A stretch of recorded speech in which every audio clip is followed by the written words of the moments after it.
सम्मानित पत्रकार साथियों, हमारे बड़े भाई और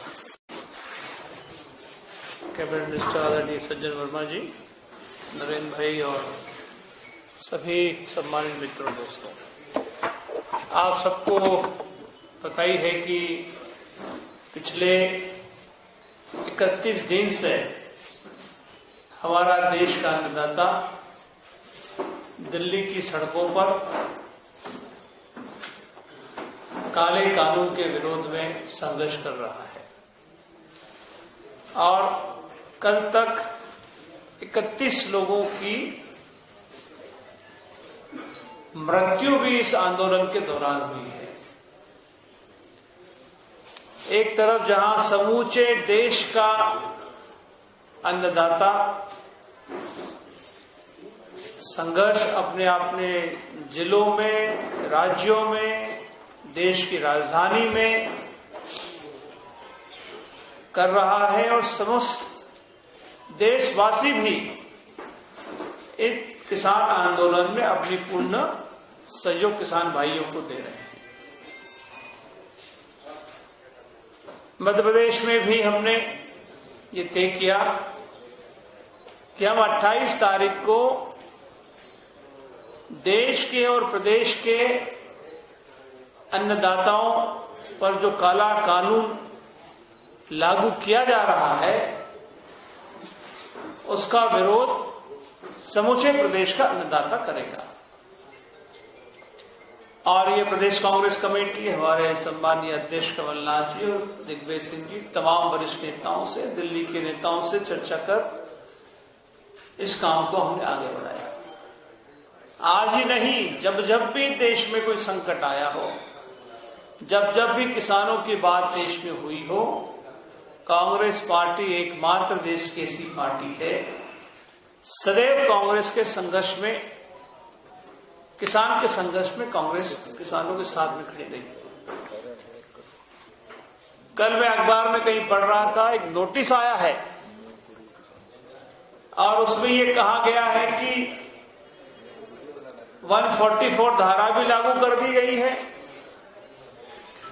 और 5 किलोमीटर के दायरे में कोई भी वाहन नहीं ले जाया सकता।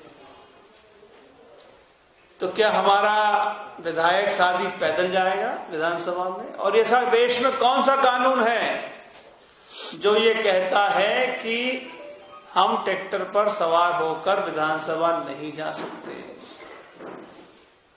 कोई कानून हो तो कृपा पूर्वक प्रेस के साथी भी हमको अवगत करा दें। अगर कोई विधायक अपनी इच्छा से, स्वेच्छा से, लोकतांत्रिक देश हमारा है, अगर जाना चाहता है तो कौन सा कानून में ऐसा लिखा हुआ है कि वो ट्रैक्टर से नहीं जा सकता? हमारा कार्यक्रम तय है, हमने आपको पहले ही अवगत करा दिया है। 28 तारीख को जो प्रोग्राम हमारा तय है कि हमारे विधायक साथी ट्रैक्टर से विधानसभा में जाएंगे और इस काले कानून का विरोध हम करेंगे।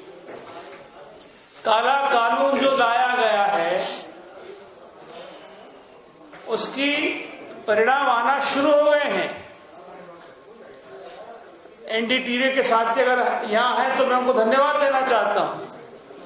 होशंगाबाद के पिपरिया इलाके में, ब्लॉक में फॉर्चून कंपनी नाम की एक कंपनी है जो अडानी द्वारा संचालित की जाती है। उन्होंने वहां पर चावल की खरीदी का कार्यक्रम बनाया, आधा अधूरा चावल खरीदा गया और कंपनी के लोग भी भाग गए, मोबाइल सारे बंद कर लिए गए और न ही किसानों को पेमेंट किया गया और न ही उनका धान खरीदा गया। ये लेटेस्ट उदाहरण मैं आपको बता रहा हूं। अभी तो कानून लागू भी नहीं हुआ, इसमें संघर्ष भी चल रहा है। मध्य प्रदेश में जारी हो चुका है। किसान सम्मान निधि की बात प्रधानमंत्री जी टीवी में कर रहे थे पिछले 2 दिनों से, मैं देख रहा हूं। कल भी टीवी में काफी उन्होंने इतने हजार किसानों से लाइव किया, ढिमका फलाना, अनेकों चीजें मीडिया में मिलती थी। उनके खुद के गृह जिले में सीहोर, जो माननीय मुख्यमंत्री जी का गृह जिला है, उनके गृह जिले में 2 किसान जिनके नाम मैं आपको बता भी दूं यहां पर, लोकेंद्र और बलराम, 2 किसान आमला के हैं।